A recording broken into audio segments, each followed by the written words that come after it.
Jamaah sekalian yang berbahagia. Malam hari ini kita berada pada malam 25. Artinya malam-malam ganjil di bulan Ramadan, malam 21 ke atas sampai 29, itu yang disebut dengan malam-malam Lailatul Qadar. Saat-saat Allah turunkan yang namanya Lailatul Qadar. Malam-malam ganjil di 10 terakhir ini kita lebih banyak beritikaf di masjid masing-masing. Itikaf di masjid masing-masing.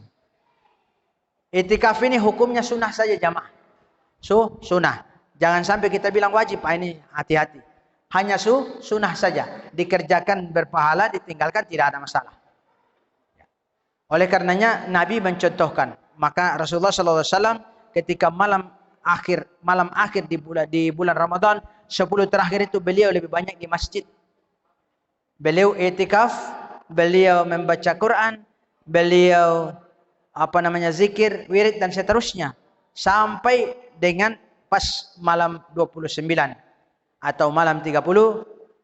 Insyaallah besoknya lebaran. Jamaah rahimakumullah, yang kedua, tak henti-hentinya kami sampaikan dalam Al-Quranul Karim ada satu kewajiban di bulan suci Ramadan yang tidak terlepas daripada kehidupan kita, yaitu memberikan atau mengeluarkan zakat, baik zakat fitrah, zakat mal maupun zakat profesi. Hadirin sekalian saya hormati dan dimuliakan Allah Subhanahu wa taala, zakat fitrah adalah untuk diri pribadi dan juga untuk keluarga. Kalau pribadi sendiri saja, maka niatnya pribadi masing-masing. An-nafsi. Nawaitu an ukhriza zakat al-fitri. An-nafsi. Ya Allah, beta niat kasih keluar zakat fitrah pada beta pun diri sendiri. Fardu karena engkau ya Allah. Nafaqatuhum syar'an fardan lillahi ta'ala. Kalau untuk diri sendiri.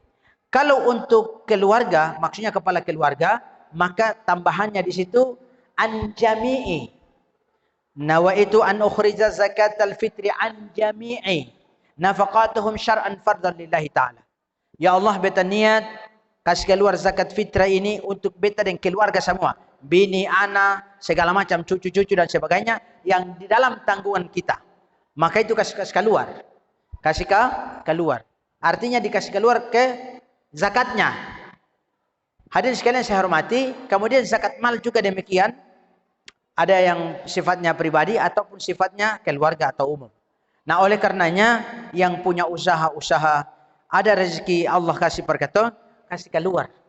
Jangan sampai kita mati membawa harta kita. Maaf, tinggalkan harta kita direbut oleh orang lain. Jamaah rahimakumullah, ada sebuah cerita di zaman Nabi Allah Musa alaihi salam. Zaman Musa itu banyak orang kaya. Banyak orang kaya. Termasuk diantaranya namanya Qarun. Namanya siapa? Qarun. Diceritakan dalam berbagai kesempatan bahwa Qarun itu dia punya harta paling banyak sekali.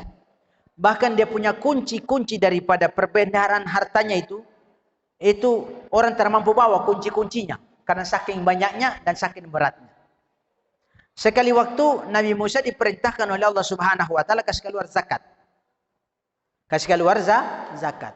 Disampaikanlah ke Qarun.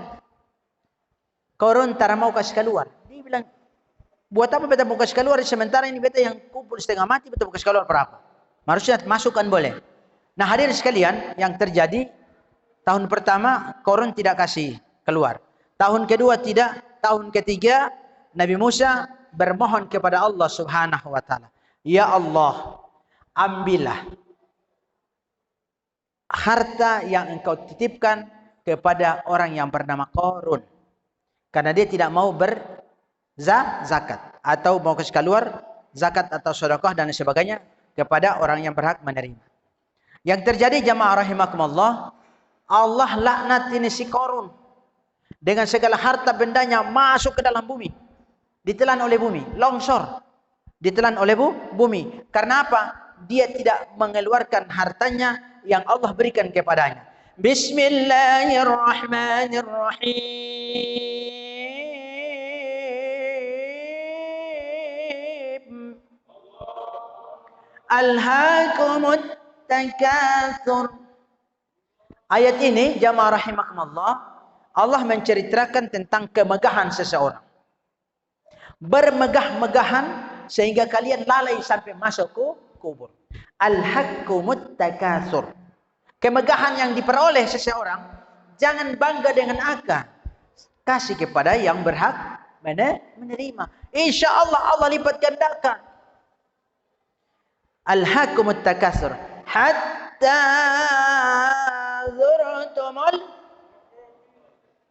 sampai kalian masuk ke dalam kubur. Kalian bangga dengan harta sampai masuk dalam kubur. Harta terbawa, harta ditinggal. Harta ditinggal, orang lain rebut akan. Jamaah rahimakumullah. Hatta zurtumul maqabir. Kalla saufa kalla saufa Jangan seperti itu, wahai manusia. Jangan kau terlalu bangga-bangga dengan hartamu, karena hartamu tidak dibawa mati. Disedekahkan, diinfakkan, dizakatkan agar dapat barokah. Barokahnya di mana? Ada pendapat orang mengatakan bahwa harta tidak bisa dibawa mati. Ini sebenarnya kekeliruan kita. Mohon maaf, ada satu kejadian cerita ini di Jawa, ada seorang ibu haja yang punya harta banyak sekali. Ketika orang datang memintanya, dia kasih. Kepada siapa? Anak-anak yatim. Kepada fakir, miskin. Kepada pesantren-pesantren. Pada taman-taman pengajian. Kepada pembangunan masjid. Disedekahkan semua. Sedekahkan. Kemudian ada orang datang puji dia. Wah, ibu haji memang hebat Ibu haji insya Allah hebat sekali. Kalau bisa mendirikan ini dan ini. Lalu dia bilang begini. Sebenarnya saya ini tidak hebat. Yang hebat itu Allah Subhanahu wa ta'ala. Cuma yang Allah berikan kepada saya ini saya titipkan. Dan tidak saya akan tagih di akhirat. Lalu yang si penanya bilang, ibu haja, katanya harta tidak bawa mati. Siapa bilang? Harta tidak bawa mati bagaimana? Harta akan dibawa mati. Maksudnya apa? Perumpamaannya. Kalau dititipkan kepada panti asuhan, kepada anak-anak yatim, fakir dan miskin, pembangunan masjid dan sebagainya, nanti Allah akan ganti di akhirat. Alhamdulillah. Jadi ditagih di akhirat itu. Allah akan kasih balasan berkali-kali lipat, jamaah rahimakumullah. Tapi kalau tidak dititipkan kepada yang tadi, kasih keluar. Na'udzubillah. Jam berapa? Habis waktunya. Ya, satu cerita lagi menutup kita bahwa zakat ketika di zaman Rasul Muhammad sallallahu alaihi wasallam ada seorang yang sangat miskin. Jamaah sekalian, seseorang yang bernama Tha'labah.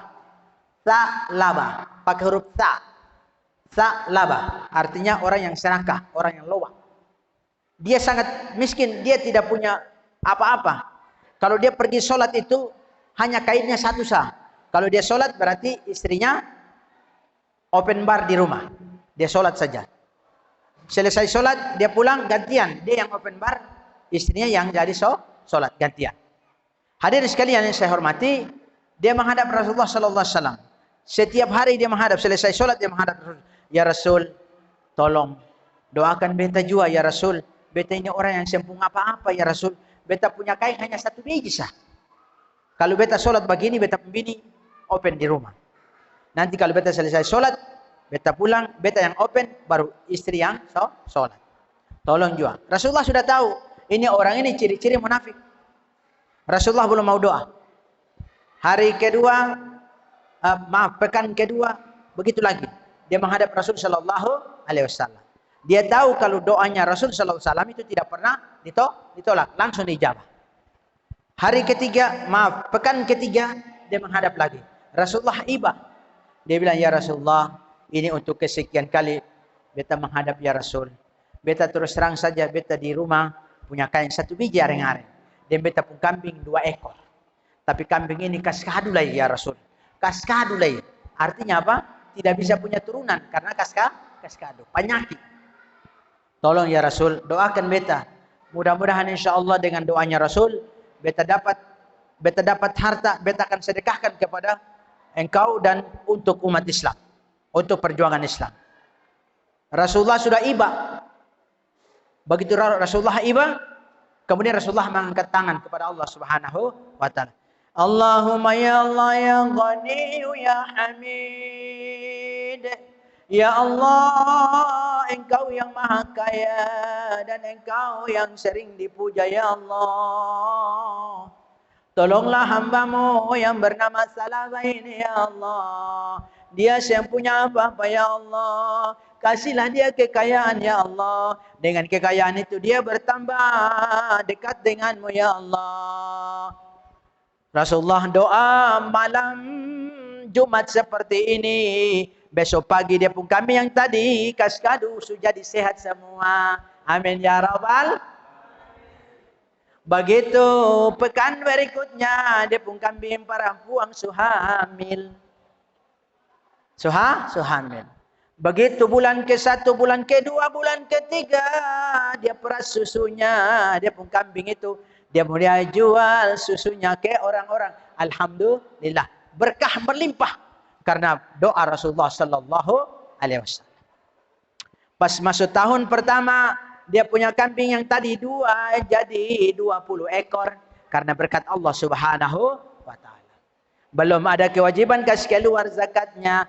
Masuk tahun kedua dia pun kambing sudah 40 ekor, maka Rasulullah suruh sahabat pergi minta dia pun zakat di Salabah. Assalamualaikum ya Salabah. Waalaikumsalam. Wahai sahabat, gerangan apa engkau datang kepada aku ya sahabat? Kata sahabat, wahai Salabah, Rasulullah suruh kepada beta minta zakat dari peternakan yang Allah berikan kepadamu. Kasih keluar dia pun zakatnya. Kata Salabah, tolong bilang kepada Rasulullah sallallahu alaihi wasallam beta belum tahun ini beta belum bisa kasih keluar zakatnya karena beta masih sibuk untuk urus kambing-kambing ini. Tahun pertama saya kasih keluar. Tahun ketiga dia pun kambing makin menyarang jadi 80 ekor. Seharusnya kasih keluar 4 ekor. Pergi tagih lagi, dia bilang begitu. Tolong bilang Rasulullah sallallahu alaihi wasallam, beta belum bisa kasih keluar zakat karena beta masih sibuk urus beta pun kambing-kambing ini. Tadinya Salabah solat sangat luar biasa waktu masih miskin. Dia solat yang pernah putus. Sekarang punya kambing sudah 80 ekor. Solat subuh susah yang pernah lain. Susah solat subuh lain. Sampai besoknya solat maghrib susah ada lain. Rasulullah tanya kepada para sahabat, di mana sahabat kita yang bernama Salabah? Ada seorang sahabat mengatakan, ya Rasulullah, Salabah setiap hari dari subuh dia bawa dia pun kambing-kambing untuk gembala di hutan sana jauh-jauh sana sampai pulang habis maghrib. Oh begitu ya. Rasulullah mulai angkat tangan kepada Allah Subhanahu wa taala. Ya Allah, engkau yang mempunyai hasanah dunia dan akhirat ini ya Allah. Angkatlah segala keberkahan yang kau berikan kepada Salabah yang sentau diri ya Allah. Besok pagi subuh dia pun kambing 10 mati. 10 mati. Besok begitu duhur 10 mati. Besok lagi maghrib, asar 10 mati. Sampai maghrib, sampai isya dia punya kambing 50 ekor. Inna lillahi wa inna ilaihi rajiun. Dia mulai pikiran. Dia pikiran kemana? Kemudian dia mulai kumpul dia pun harta-harta yang dia dapat dari jualan kambing, dari jualan susu kambing dan seterusnya. Dia bawa kurang lebih 1 gerobak besar, keping banyak-banyak. Dia bawa ke Rasul sallallahu alaihi wasallam. Assalamualaikum ya Rasulullah. Waalaikumsalam warahmatullahi wabarakatuh. Salabah ya Rasul. Ya Rasulullah, beta bawa ini, beta pun harta yang selama ini Allah kasih berbeta lewat kambing ini ambil untuk umum dan kepada seluruh untuk perjuangan Islam. Kata Nabi sallallahu alaihi wasallam lewat bimbo pun lagu, terlambat sudah kau datang padaku. Bimbo bila sudah terlambat, Nabi mau terima lain. Pulang wahai Salabah. Allah tidak mau menerima harta daripada orang yang culas. Tahu culas? Tahu culas jemaah? Orang yang seng ikhlas, orang yang munafik, Allah tidak terima. Silakan bawa pulang sepuh harta. Dia menangis, dia dorong harta dengan gerobak itu, bawa sampai di rumahnya Sayyidina Umar. Dia pikir Sayyidina Umar pasti terima.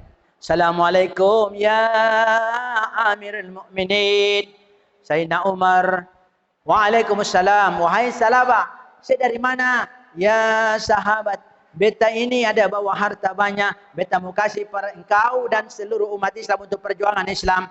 Lalu Sayyidina Umar tanya, ente sudah pergi di Rasul kah belum? Sudah ya Sayyidina Umar. Lalu Rasul bilang apa? Rasul bilang pulang dengan akan harta ini. Akal begitu. Rasulullah mau terima apalagi beta. Pulanglah pulang. Pulanglah. Ondeklah pulanglah. Pulang. Dia pulang. Dorong ini gerobak sampai di pertengahan jalan, belum sampai di rumah. Innalillahi wa inna ilaihi raji'un. Jamaah sekalian saya hormati dan dimuliakan Allah Subhanahu wa taala. Kisah ini mestinya kita umat Islam sekarang harus meyakini bahwa harta yang Allah berikan kepada kita adalah hanya titipan. Hanya apa? Titipan. Hati-hati, sewaktu-waktu yang namanya titipan pasti akan diambil oleh yang punya milik. Yang punya milik. Oleh karena itu, titipan ini dijaga dengan baik, dijaga dengan baik, dirawat dengan baik, dimanfaatkan dengan baik agar titipan ini bisa bermanfaat bagi kita dan anak keturunan kita. Amin ya rabbal. Maka dalam Al-Quran Allah banyak menyetir kita dengan ayat-ayatnya. Kalau sholat itu pasti diakhiri dengan zakat.